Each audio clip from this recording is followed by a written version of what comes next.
It's time now for Panther Basketball Coach's Corner with your host, Vince Allo. Our guest today on Coach's Corner for Palm Beach State College basketball is the women's basketball coach, Coach Maureen Smith. Coach, thank you for joining us and Happy New Year. Happy New Year. Thank you for having me. So 14-3 at the break. And not really a long break. You guys have been doing some traveling as of late. And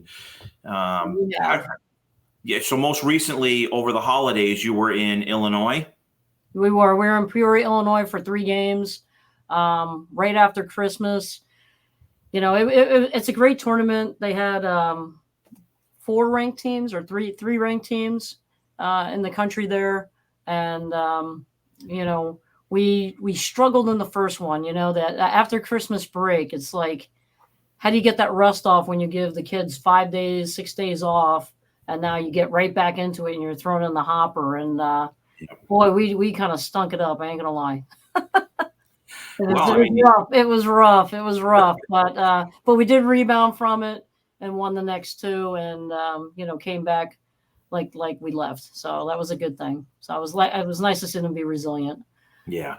And, you know, you come into the first portion of 2024 at 14-3 now, and some very impressive wins to speak of in the first half of the season. What are your takeaways from the first part of this 23-24 season as we now flip it to 2024? What are some of the things that you're very happy with, maybe some areas that need some work, but and the direction that the team is going? Well, I mean, I'm happy where the team is at. I mean, I don't want to peak in, you know, beginning of January. I want to peak in March. And, you know, I'm happy about, you know, every game. It seems like somebody else is stepping up to be the hero of that game. And that is consistently keep happening. So it's a good and a bad thing, because I'm looking now for a little bit more consistency and who we can count on. So we're enjoying that little bit of a roller coaster. But it's nice to see, you know, kids coming off the bench like Bree Williams. She had a 20-point game for us, you know, and she's done it earlier in the season too, but then she goes in this hiatus and it's like, where do they go? You know, same thing for LJ. She did a great job when we went out to Union, but didn't really fare well in this Peoria trip. But, you know, Bree was there to pick up that slack. So they've been really doing a nice job of complimenting each other. But, man, I feel like there's just so much more this team you know, can offer on the basketball court. And I try to tell them, like, just imagine when everybody's playing, you know, at their top of their level. I mean, we could be unbeatable. Yeah, and I saw how that. It is, and we can compete with anybody in the nation. We played a really, really tough, you know, kind of fall schedule, or, you know, first half of the season schedule. And I mean, we played a chunk of games. We already got 17 under our belt. We only got, you know, 13 left, and I actually added on Parkland, and they're ranked 8th in the nation. So this weekend we started on Sunday, right? On Friday, and then we added on Parkland because you know, Jacksonville kind of bowed out and let us have that slot. So I'm thrilled about it. I'm like, yay! You know, the more we play that top level team, the more it prepares for us. Yeah. So and I've noticed that a lot of the games were back to back. Yes. So from your standpoint, I know you're a perfectionist and you get a lot accomplished in your practices, because I've seen your team practice. Do you still get the opportunity to practice on those back-to-back games? Is there a walkthrough the morning of, or you just go right to the next game? Yeah, I mean, we'll do some shoot arounds, but usually in like that tournament setting, we only get a half-hour shoot around anyway. We went out there early. We were able to practice and get a feel for the rims and everything. And really, the tough part about the Peoria tournament is it's run in a tournament style. So you really don't know who you're playing unless you win or lose, right? And who wins the next game and how the matchups go. So you're kind of preparing for 2 teams. So, you know, it makes it a little tougher. But I like it because that's how it's going to be when, you know, if we go postseason to the national tournament, and we're going to be in that same kind of boat. Right. You know, but we will know who we're playing there, you know. But yeah, so it's nice. It keeps them on guard. I mean, to be honest with you, when we go there, I didn't use shoot arounds for the next 2 games. I did do it for the second game because we played so terrible. I made them get up at 7:00 in the morning because we had to shoot around from 7:30 to 8 in the morning. Yeah. So yeah, they got a wake up call, so to speak. And yeah, they woke up and played very, very well the next game. They did not want to do that again. So the point was well received then. It was very well Message was received. sent, it was received. Yeah, Good. yeah. So, hey, but it's part of the business, you gotta, be ready to go. You gotta be ready to go. And like I said, our schedule really did challenge them. And I just feel like we're so much more prepared, when we go postseason. And nobody's going to be throwing a curveball at us that we don't know what it takes. And Right. our bodies and just being able to play those 3 games in a row, Yeah. And that's a good thing. You're grooming them for that tough stretch run where, sometimes you play an opponent that is as good, if not better. And then sometimes you on the backside of that, you get a team that you're going to beat by 30 or 40 regardless. Absolutely.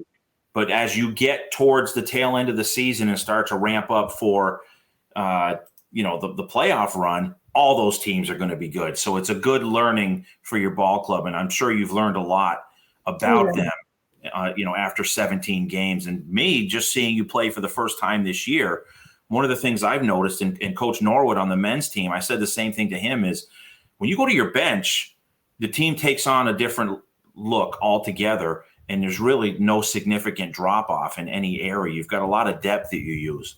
Yeah, absolutely. And like I said, some of our bench players have been our leading scorer. We've had great production. It really just comes down to consistency for us. How do we put it all together where everybody's all in tune and ready to go? That's that cohesion part. And, I do love this team. We all get along. They're a good group. They're a really, really good group.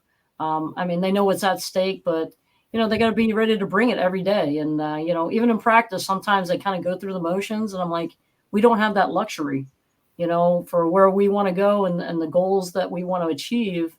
You got to work hard every rep. And I think we're still trying to instill that work ethic and, but it takes a whole level of commitment to do that, and discipline. And it's a grind. There's no doubt about it. And like I said, we played a lot of games already. And I told him, I said, the tough part hasn't come yet, because when we go into February, we only play 5 games. Yeah. So now it's like, we got to practice hard against ourselves, because where are we going to get that competition from? And then we have like 2 weeks from the end of the February schedule, going into postseason play. Right. If we make it, which I'm anticipating we will, that's a lot of break in between. I'm kind of happy about it though, because I plan on putting a whole bunch of new stuff in. Yeah. Is there an opportunity to maybe, would there be an opportunity, and I don't know the rules and regs, but for any scrimmages or exhibitions or anything along those lines at the end of the season to keep you kind of fresh and tuned up? Yeah, unfortunately, I already used my 4 scrimmages for the beginning of the year, playing, Division I and Division II teams. So you only allow 4. So I'll be maxed out, unfortunately. Okay. So that's all right. I'll be getting Coach Norwood and telling him, hey, we need to scrimmage against you guys. Yeah, it'll be good work for both of you. He would have fun with it. There's no doubt about it. I'm sure his guys would appreciate it. They're good supporters. I want a front row seat for that. I'll sit right next to Micro's mom, who occupies the front row at the home games. And speaking of Micro, and as you know, as a basketball coach, you can translate this over to football. The most important position on the team is the quarterback. So when you transition that definition to basketball, the quarterback on the floor is your point guard.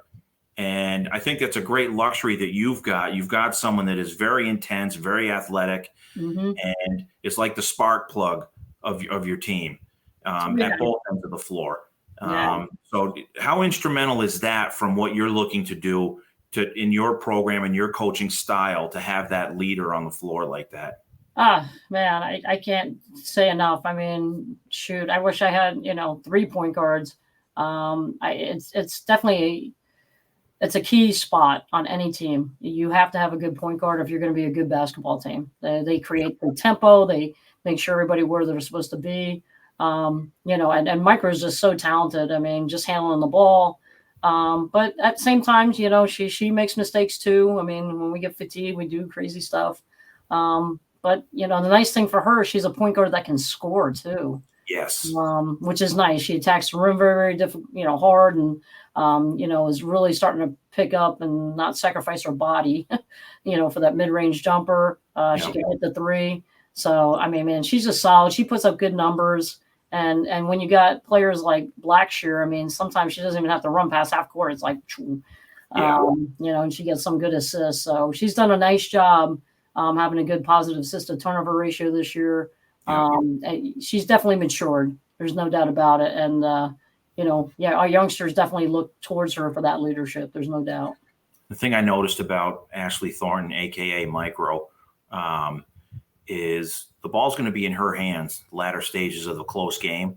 Mm-hmm. And she steps to the free throw line with confidence too. And that's something that you as a coach feel pretty good about. You mentioned a minute ago, Taylor Blackshear, one of the best defenders I've seen at any level, men's, women's. She is, and I've said it in the broadcast, you cannot put the ball on the floor anywhere near her. She will take it from you. And she continues to do that. She was a beast, especially in the second game we played. Who we played? Geez, I feel like I played so many games. We played McHenry, and it was a close game. But Taylor had 10 steals. She was one stat away from a triple double. She had 9 rebounds, 10 steals, and I think 16 points. I mean, and what a workhorse, And she's doing it, and we're starting to press more. So you're going to see a lot more activity from her too, and that's where she really gets to shine. That was the difference for the next 2 games. I told them, I said, look, we're going to start learning to put the pedal to the metal, and I said, we're pressing. Well, that's our philosophy now. And that's great. And from start to finish too. That's not just when we're feeling it. We're just going to impose our will, and it's going to come down to who's in shape and who wants to work hard. So, our basketball is definitely getting more and more exciting, no doubt. And we're putting up some big numbers. And something that was exciting towards the tail end of the 23 season, one of the last games I did for you, it came just after one of your players received some recognition regionally, correct? Savannah McAfee. And that's someone there that when you look at when the season began to where it sits now has really, really improved game in and game out. She's been the one solid force we've had consistently. I mean, we know. I mean, I literally can go into a game and know comfortably. I believe Savannah is going to get a double every game because she's doing the work. She's being smart, crashing the boards, securing it, and being aggressive offensively. She's been very, very consistent from the perimeter, and then just finishing out the basket. So. Somebody like Micro, they know if they hit her open, I mean, count it kind of thing. And she's playing with that kind of confidence too. So, yes. I'm really excited. And I'm like, who else is going to jump on that bandwagon? That's what I want. Right. If you have somebody like Savannah who's getting a double. I mean, the 2 wins we had out in Peoria, we had 5 gals in double digits. I mean, that's balanced scoring. Sheesh. And that's what I want. I mean, I would love it to where it would be 8 with double digits. Right. And we have the ability to do that. That's the craziest thing. And that's what I try to tell them too. It's not just, basketball sometimes is, what have you done for me lately sport? But like I tell them, we've all proven that you guys can be a super impact to the program here. Just give me a reason. That's what I tell them. Like, all you got to do is put that orange thing through that orange hoop consistently. Man, that's it. And, seems pretty simple, doesn't it? When you look at it that way. Super simple. That's it. Like if you're not wondering why you're not playing, you're not doing it consistently. But all you got to do is give me a reason to keep you on the court. And as long as you're working hard, I mean, we go deep. We go very, very deep. Yes, you do. And, just to name, obviously some of the players in the last game that I did, everybody got run, which is great. Toledo, Adamo, Williams, Gorman, Gaynor, Rivera, all off the bench. They did a phenomenal job. And obviously your starters, Micro and Blackshear, LJ, as you refer to, Leah Jessup, and Carrie Cooper, and Savannah McAfee. So you're solid at 1 through 5. But when you go to the bench, like I said at the outset, the team, there's no drop off really. And again, different players, different roles, different looks for the opposition to have to deal with. Well, Isabella Rivera, prime example. I mean, here's a gal, wasn't giving us big numbers in the last 2 games. She's double digits. Okay, It's great. let's do this, and that's why I say, if we can get everybody on board with that, I'm like, man, we're going to be dropping 80 to 90 points a night. I mean, that's tough to beat. You're going to be a tough out. Yeah. Speaking of that, as we kick back, but look ahead Mm-hmm. to 2024, the expectations. And, yes, it says expectations for 2024 season. That's the part of the 23-24 campaign. Obviously, it's a busy weekend, home game Friday, home game Saturday. Yep. I'm sorry, home game. Yep. Friday, Saturday. And then again on Sunday. No, we don't play on Sunday. Okay, so it's Saturday. Yeah, yep. Friday, Saturday. Okay. Mm-hmm. With all the games running through my mind. Oh, I understand. Trust me. I just go to the next day. That's where I'm at right now. What are you expecting out of the team now? As now it's time to to put things together and get that momentum. I know momentum doesn't carry from one game to another, but good play and confidence certainly can. Oh, absolutely. I mean, man, my expectations for them is obviously we just got to fine tune everything that we're doing and do it the Panther way. But really the biggest is, hey, taking care of Jacksonville. We got to win 2 out of 3 and be Region 8 champions. That's our biggest goal and first hurdle to get through, because you got to be Region 8 champions to go play district ball, and then we'll play a school, whoever wins their district out of Alabama. And then at that game, if we win that, we go to the national tournament. I mean, that's kind of where our path is taking us. But along the way, we have some nice teams in between. And it's another opportunity for us to get better and prepared for, postseason play. I mean, that's kind of really where it is. And like I said, we need to be intuitive, because now teams, they've had the ability to scout you. So now we have to have counter moves, and people kind of know what to expect from us. So, what are we going to do when, they try to come back and slap us in the mouth, and how are we going to take it? And that's the kind of stuff. So the mental toughness aspect and the grind of the season, this definitely reveals that character, and we're going to find out if they get that championship prowess. Yeah. And I think, the trips that you've made, Newark, New Jersey, Peoria, Illinois, that obviously it bonds the team together too. I mean, that's vital. Oh, yeah. And secondly, it puts them in atmospheres that are not, out of their comfort zone of the Earling Gymnasium. Oh. And I think down the road and down the stretch, as you start to get into those playoff atmospheres, I think that's going to be extremely helpful.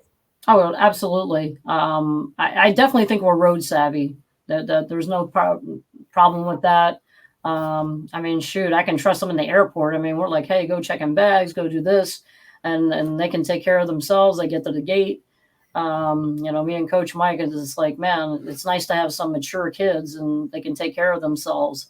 And but it's nice when they're travel savvy like that. So they kind of know what they expect. It's not, what are we doing? Where are we staying? They kind of know the routine and kind of what we do, and pregame meal prep, just the whole thing. And, now we can just stay focused on what we have to do basketball wise. And preparing for the next team is really the biggie. And I understand you got to see a landmark while in your travel, correct? Yeah, absolutely. Yeah, we went up into the arch. It was fun. It was a cold day, so it was a quick hustle to the arch. About 34 degrees. It was a little chilly for us, but no, very, very nice experience. I think the kids really enjoyed it. And then I was able to take them to another landmark of St. Louis. I don't know if you're familiar, but Ted Drew's. It's an ice cream place that's been there since 1929. Okay. And it's kind of like Dairy Queen, they call them concretes, or synonymous to like a blizzard. And every time they hand you an ice cream, they'll tip it upside down so you see it doesn't melt or any of that.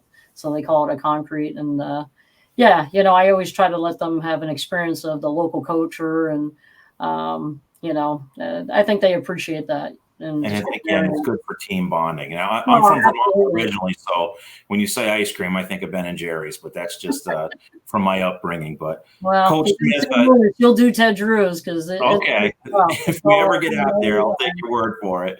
Awesome. Coach Smith of the women's basketball team at Palm Beach State College, pleasure talking with you. I've really enjoyed watching your team. I'm really excited to watch them starting this weekend and bring the games to the viewers on YouTube. You've done a tremendous job, and it's a really, really fun ball club to watch. And thank you for your time. Thank you for joining us, and best of luck on the 2024 half of the 23-24 season. I'll see you this weekend. Absolutely. Thanks, Vince. I appreciate it. You got it, Coach. Thank you. Yep. Take care.